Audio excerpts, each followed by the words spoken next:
শুভেচ্ছা, ভালোবাসা এবং অনেক অনেক অভিনন্দন নিয়ে আমরা আবারও চলে এলাম বাংলাদেশের টেলিভিশনের ইতিহাসে সবচেয়ে বড় রিয়েলিটি শো, সাধারণ জ্ঞান ভিত্তিক রিয়েলিটি শো বাংলার রাজা নাকি রানীর বাছাইয়ের আরেকটি পর্বে। দর্শক, আমরা বলেছিলাম যে আমরা প্রতিনিয়ত আপনাদেরকে প্রশ্ন দেব এবং সেই প্রশ্নগুলোর উত্তর আপনারা যারা দেবেন সর্বাধিক উত্তরদাতাদের মধ্যে থেকে আমরা বাছাই করে আমাদের টেলিভিশন শো বাংলার রাজা নাকি রানীর জন্য প্রতিযোগী বাছাই করব। আর এই প্রশ্নগুলো দেব আমরা বিভিন্ন জায়গায়, বিভিন্ন ঐতিহাসিক স্থান এবং বিভিন্ন ঐতিহাসিক ঘটনা নিয়ে বর্ণনার এক পর্যায়ে।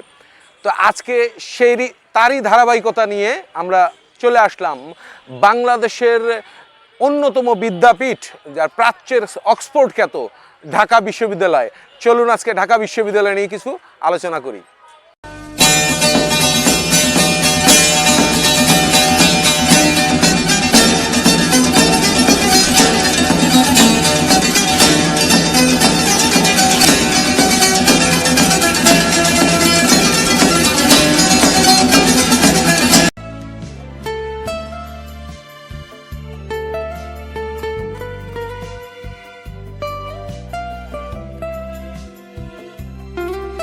ঢাকা বিশ্ববিদ্যালয়ের কথা হলে সবার আগে আমাদের মানসপটে যেটি ভেসে ওঠে সেটি হচ্ছে এই ঐতিহাসিক ভাস্কর্য অপরাজেয় বাংলা।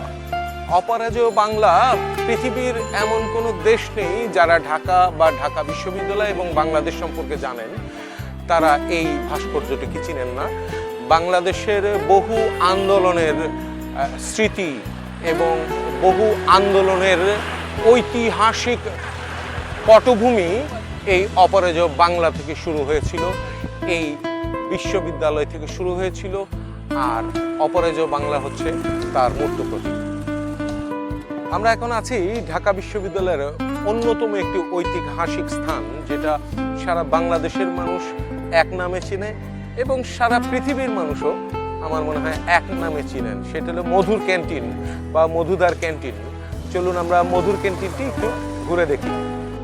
ঢাকা বিশ্ববিদ্যালয়ের অন্যতম স্থাপনা, যেটা ইতিহাসের অংশ হয়ে আছে 1971 সালের পাক হানাদার বাহিনীর বর্বরতার ইতিহাস। যেই ইতিহাস আমরা উঠতে বসতে জানি, মানুষের কাছে মানুষের আবেগের সাথে জড়িয়ে থাকা এই মধুর ক্যান্টিনকে ঘিরে।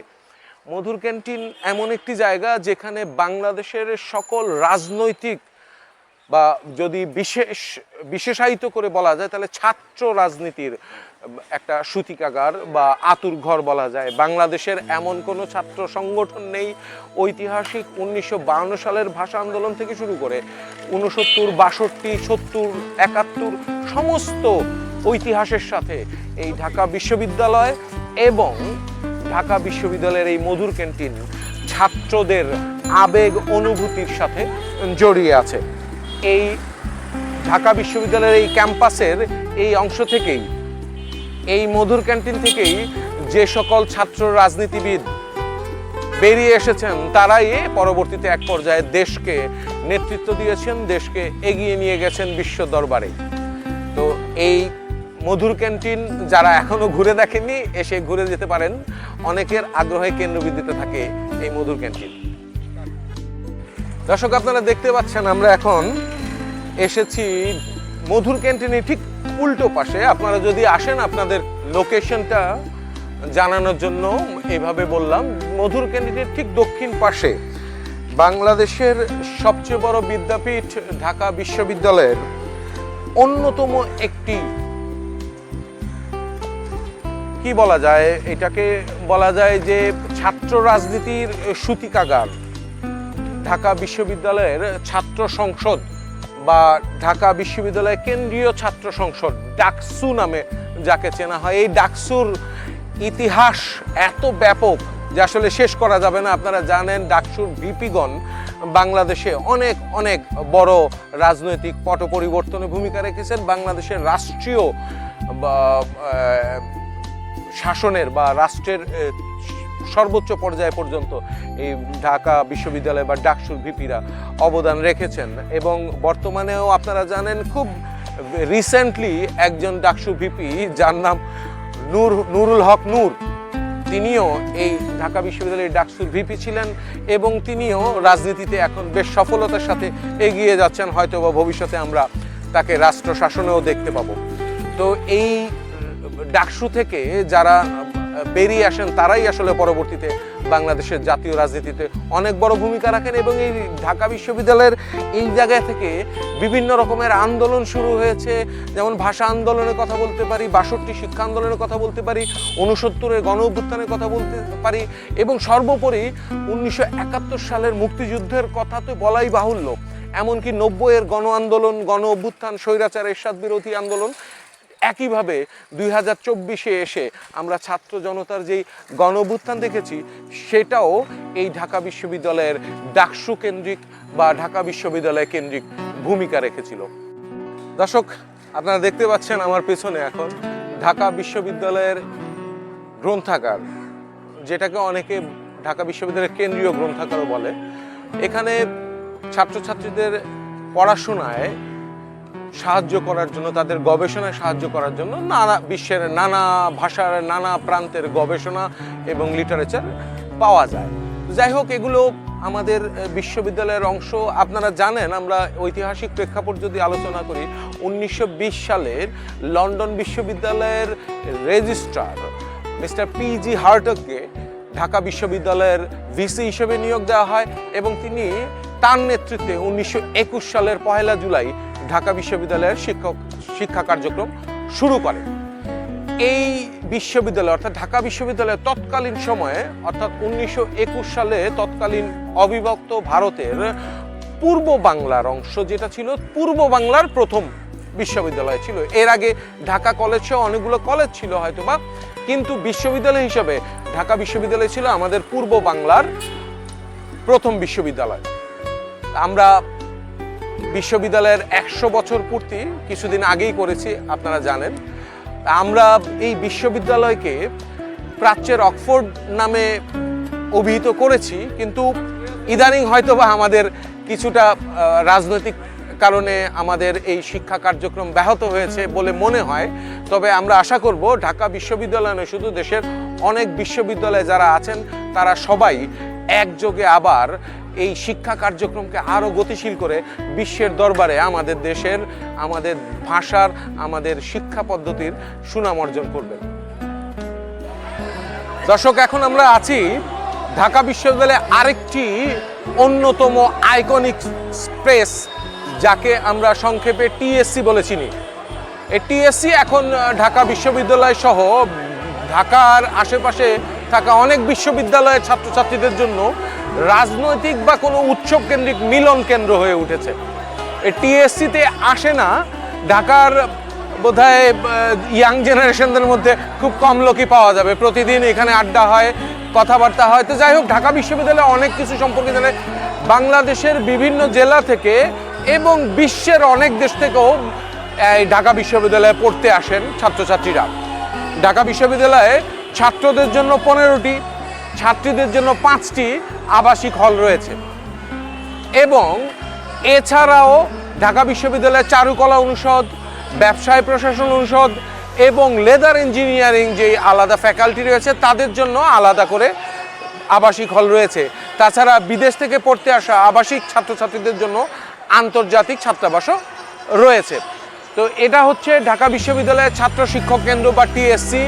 আমরা এরপরে চলুন আমরা ঢাকা বিশ্ববিদ্যালয়ের সবচেয়ে ঐতিহাসিক একটি স্থান, সেখানে আপনাদেরকে নিয়ে যাই। দর্শক, ঢাকা বিশ্ববিদ্যালয়ের ইতিহাস সম্পর্কে মোটামুটি আমরা যদিও সম্পূর্ণ ইতিহাস তুলে ধরার উদ্দেশ্যও নয় আমাদের, তারপরেও ছোটোখাটো কিছু তথ্য আমরা দিতে পেরেছি আশা করি। তো শেষ পর্যায়ে এতটুকু বলতে পারা যায় যে বাংলাদেশের বা 1921 সালের তৎকালীন পূর্ববঙ্গের প্রথম বিশ্ববিদ্যালয় হিসেবে ঢাকা বিশ্ববিদ্যালয় প্রতিষ্ঠিত হলেও পরবর্তীতে আরও অনেক বিশ্ববিদ্যালয় হয়েছে আপনারা জানেন, এবং বাংলাদেশে বর্তমানে 37টি সরকারি বিশ্ববিদ্যালয় রয়েছে এবং 90টিরও বেশি বেসরকারি বিশ্ববিদ্যালয় রয়েছে এবং 2টি আন্তর্জাতিক বিশ্ববিদ্যালয় রয়েছে এবং 2টি বিশেষ বিশ্ববিদ্যালয় রয়েছে এবং বিশেষ কিছু কলেজ রয়েছে যেগুলো কয়েকটি বিশ্ববিদ্যালয়ের অধিভুক্ত। তো বিশ্ববিদ্যালয়গুলোর ব্যাপারে তথ্য আপাতত শেষ। আমরা আমাদের অনুষ্ঠানের শেষ পর্যায়ে এসেছি। ঢাকা বিশ্ববিদ্যালয়েরই আরেকটি ঐতিহাসিক স্থান সম্পর্কে একটু আলোচনা করে আমাদের আজকের পর্বের শেষ অংশে চলে যাব। তো আপনারা কি বলতে পারবেন যে আমরা এখন ঠিক এই মুহূর্তে কোথায় দাঁড়িয়ে আছি? আমরা আসলে প্রশ্ন হিসেবে দিচ্ছি না, আপনাদের কিছুটা সাসপেন্স তৈরি করার জন্য এটা বললাম যে আমরা এই মুহূর্তে ঢাকার বিশ্ববিদ্যালয়ের সবচেয়ে পুরনো ঐতিহাসিক একটি জায়গার দাঁড়িয়ে আছি, সেটা হচ্ছে কার্জন হল। এই কার্জন হল বাংলাদেশের ইতিহাসের সাথে অঙ্গাঙ্গিভাবে জড়িত হয়ে আছে। রাজধানী ঢাকায় ঢাকা বিশ্ববিদ্যালয়ে অবস্থিত এই কার্জন হলটি নির্মাণ করা হয় মূলত পূর্ববঙ্গ ও আসাম প্রদেশের প্রশাসনিক ভবন হিসেবে, কিন্তু পরবর্তীতে যখন বঙ্গভঙ্গ রদ হয়ে যায় এটিকে ঢাকা কলেজের কাছে হস্তান্তর করা হয় এবং তারও পরবর্তীতে এটি ঢাকা বিশ্ববিদ্যালয়ের হাতে চলে আসে।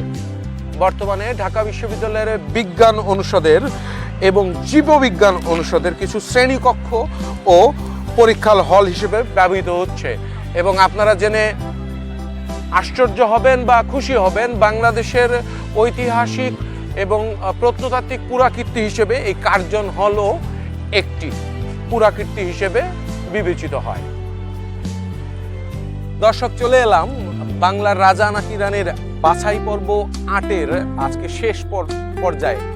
আপনারা জানেন আমরা প্রতিটি পর্বেই একটি করে প্রশ্ন দিয়ে এবং সেই প্রশ্নগুলোর উত্তর দিয়ে আপনাদেরকে আমাদের মূল অনুষ্ঠান অর্থাৎ বাংলাদেশের টেলিভিশনের ইতিহাসের সবচেয়ে বড় সাধারণ জ্ঞানভিত্তিক রিয়েলিটি শো বাংলার রাজা নাকি রানীতে প্রতিযোগী হওয়ার যে লড়াইটা, যে যুদ্ধটা, সেটা আপনাদেরকে উত্তর দেওয়ার মাধ্যমে করতে হবে। তো আমরা আজকের অনুষ্ঠানের শেষ পর্যায়ে আছি এবং স্বভাবতই আজকের প্রশ্নটি আপনাদেরকে করতে চাই। আজকের প্রশ্ন, আপনারা বাংলাদেশের 1952 সালে ভাষা আন্দোলনের 5 জন ভাষা শহীদের নাম লিখে পাঠাবেন। আমি প্রশ্নটি আবার বলছি, 1952 সালে ভাষা আন্দোলনের 5 জন ভাষা শহীদের নাম লিখে পাঠাবেন। উত্তর পাঠাবার ঠিকানা আমাদের ভিডিও ডেসক্রিপশন বক্সে দেয়া ইমেল আইডি banglarajandRani2024@gmail.com অথবা এই ডেসক্রিপশন বক্সে দেয়া আমাদের ফেসবুক পেজ আইডি বাংলার রাজা নাকি রানী, এটাকে ফলো করুন এবং আমাদের ইনবক্সে উত্তর লিখে পাঠান আগামী পরে আগ পর্যন্ত। এবং আমরা আশা করি আপনাদেরকে আরও অন্য কোনো ঐতিহাসিক বা সুন্দর স্থানে নিয়ে আপনাদের মনোরঞ্জন করার চেষ্টা করব। ততক্ষণ পর্যন্ত ভালো থাকবেন, সুস্থ থাকবেন, নিরাপদ থাকবেন।